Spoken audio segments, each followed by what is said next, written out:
we will do Bhageeratha today. Now, who was Bhageeratha? Bhageeratha was a king of Kosala, and Kosala was a kingdom of ancient India. And you will also want to know that this Bhageeratha was a forefather of Lord Ram, and he was a Suryavanshi. Now, let's start the story of this. I'll just explain the story in a capsule. Briefly. Now, Bhageeratha was a king of Kosala, and Kosala was a kingdom of ancient India. As a child, he was intelligent, virtuous, and kind-hearted. After he ascended the throne, he found that the matters of the state was in total disaster. He asked his mother to explain the reason behind it, since he depended on her for advice, as he had lost his father when he was quite young, and his mother had brought him up. So he turned to his mother for advice. His mother told him the reason for such chaos and ruin. His forefather Bhageeratha's forefather, Sagara, had once performed the Ashwamedha Yagna. Now, what is a Ashwamedha Yagna? The Ashwamedha Yagna was a powerful ritual where a horse was required to be sent around the country to obtain the blessings of the people. But the guards somehow lost the horse. Now, that was the beginning of the problems. Now, the sons of Sagara, he had 60,000 sons, they were all short-tempered. They went in search for the horse, and while they were searching for the horse, they burned down forests and destroyed property there. The horse was then at last found in the ashram of sage Kapil, and considering him to be the thief, they tried to attack him. Naturally, this made the sage very angry. The angered sage cursed him for destroying lives and property of the innocent people. And using his mystic powers, he turned the princes into stones. They were cursed and were turned into stones. Now, naturally, after becoming stones, their souls could not ascend heaven. They could not be released from the curse. So, their souls could not ascend to the heaven. The only way they could leave this earth was to sprinkle the stones with the water from the sacred river Ganges.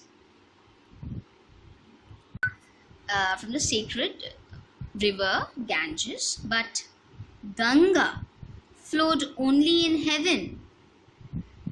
And how would then Ganga come to the earth to release these 60,000 princes from their curse? Now they had to do something. And what was that? How could Ganga be brought to this earth?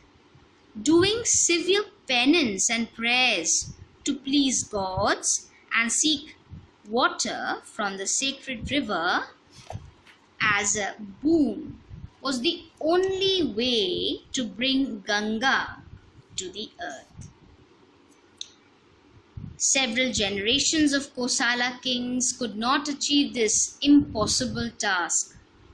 Thus, the souls of the 60,000 princes who had turned into stones caused natural disaster with their negative energy making the kingdom lose its peace and prosperity. So that was the reason why their kingdom was in utter ruin. Now, understanding the problem, Bhageerath wanted to do something about it. He wanted to break the curse and free his country and bring peace to his countrymen. Now we have read that he was a very kind-hearted person. He thought about the people, not only his people, but he also thought about the souls of those ancestors who lay trapped in the body, in the stones, in the body of the stones, and he tried to free them. Now, how would he do so? So, having decided to accomplish the impossible task which before him his ancestors had tried, he set off for the Himalayas and performed a harsh penance.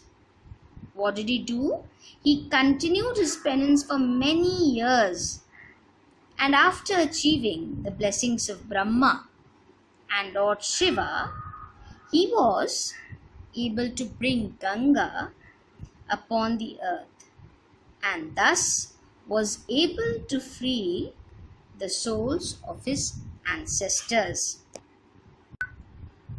Now, in the story, we learn that the willpower, the determination, and the self-sacrifice that Bhageerath had shown was able, and he was able to accomplish the impossible task of bringing Ganga to this earth. And by doing so, he was able to free the 60,000 princes and bringing prosperity and peace to his country. Now, what do we learn from the story? We learn that if we really want something and we are determined and we work hard to achieve it, we certainly might be able to obtain that goal. So we must show dedication towards our work. If we desire to achieve something and if we have the willpower to carry it out, we can be assured of its success. That is, we will surely be successful. Determination is important. Now, nothing is impossible for those who are dedicated and persistent in achieving their goals. See how he is praying to Lord Shiva, and thus he brings Ganga to this earth. Now, here we are going to talk about another person, a very famous person. We all know about him. That person is Abraham Lincoln. Now, how am I connecting these two stories? Because this story is about a person's determination, how he showed his determination, his willpower, and the impossible task which before him many people had tried to do it, but they could not accomplish it. But he could do so. This man here, Abraham Lincoln, who was the 16th President of United States, the United States of America, he too was able to accomplish certain impossible task. Now, what was it? Now, nothing is impossible for those who are dedicated and persistent in achieving their goals. Abraham Lincoln was the 16th President of the United States of America. He had successfully prosecuted the Civil War to preserve the nation. He played a key role in the passage of the 13th Amendment which officially ended slavery in America. This was a Herculean task, which brought which brought much opposition from the people, but he was convinced that slavery was a moral evil, which must be done away with. So he moved ahead with his agenda in mind and thus was able to achieve his goal. Now, we'll again move to another example, to the freedom fighters of India. Now, India's war for freedom took place for more than 200 years. Constant struggle and the sacrifice of many honorable men and women gave India a cherished freedom. For 200 years, people had rebelled. Many were killed, tortured, their efforts thwarted, but the people did not give up. They were determined to free their motherland, so they never gave up. They had a vision of a free India, and they had to achieve it. Now, sacrificing their personal life, their love, their aspirations, they devoted themselves completely to the universal cause and freed their motherland from the British yoke. Success is a result of hard work, and if one is determined to put their best, he has a great chance of achieving it. Our great heroes. You can see the picture of Netaji here. We all know Netaji and we respect him for what he did for our country. Great heroes like him. There were many heroes who laid down their lives for our motherland. Many we know and we have read about them in history, but there are many unknown faces as well, those names are not written in history, but we should know that there were many people who laid down their lives for our motherland. These are just a few. Now, these great heroes of our nation, they laid down their lives to fulfill their dream.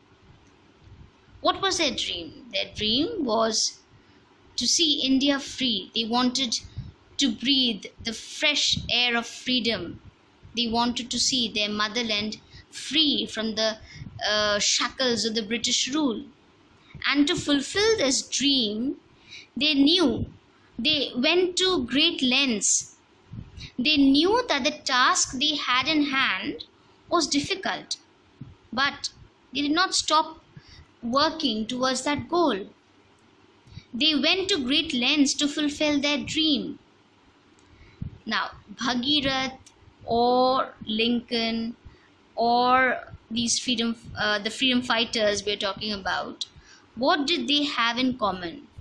Why have I mentioned them in this video? Why am I talking about them after I have taught you the chapter Bhageeratha and Ganga? That they all had a goal in mind. They all had a goal. They set out to achieve something, and for that they needed determination. They had complete belief in themselves that they would be able to achieve that goal, and they put in their best, and most importantly, they were selfless.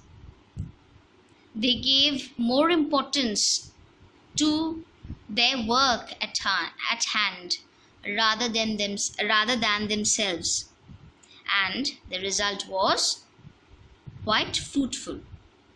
So we must take a lesson. We must learn from them.